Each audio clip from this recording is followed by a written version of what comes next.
this all start?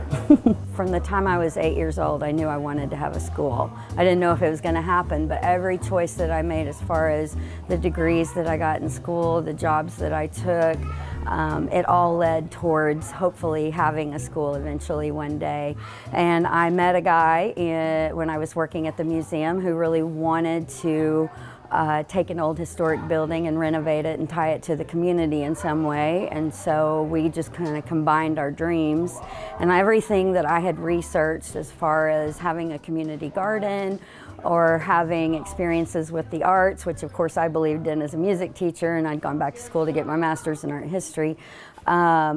It all led towards what would happen here. I also really believed in residencies and the opportunities for artists, musicians, chefs, people that were creative. And when we found this building, I realized that we could have a situation where we brought people in to teach, and we could give them a place to stay, a stipend for travel, work, all of those things.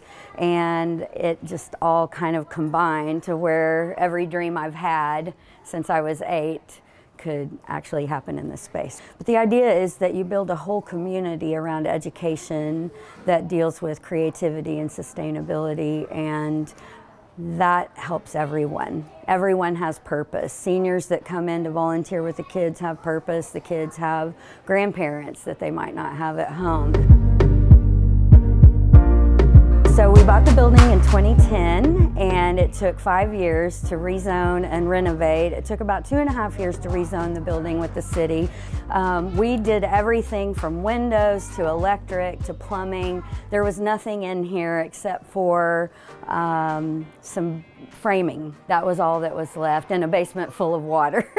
We are trying to do everything that we can with the community garden, with the chickens, with composting, with worms, water catchment and conservation, things that we can think of to help be a model or an experiment in how to do things sustainably.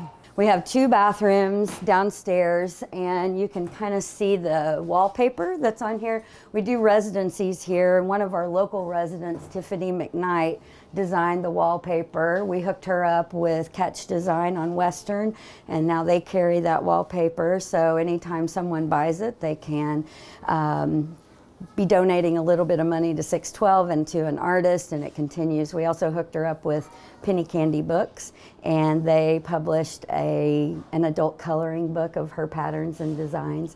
The idea is that all of the artist residencies somehow go on to help the artist and SixTwelve in some way. So this is where we put the residents up when they come in from Savannah, Georgia. We have a residency exchange with Savannah, Georgia. I bring people in, I send people there. I've had a house there for about 5 years, and I can't be there all the time. I only get there once every 3 months for about a week or 2. And so I like to share whatever I have with the community, with people, and I know that we need more opportunities for our creative people. All of the art in here is by Savannah or Oklahoma residents. Brad Beasley, who did the Okie Noodling Festival and documentaries, he actually stayed here and lived here for quite a while he was teaching at OU. We've had 3 other residents from Savannah live here and work, and they do camps or workshops, things like that, and we'll work with the kids and adults. It's a nonprofit, and we get funding from private donations, grants, fundraising, tuition, sliding scale. We just, are fundraising all of the time, but it's year 4, so we're doing it. It's working.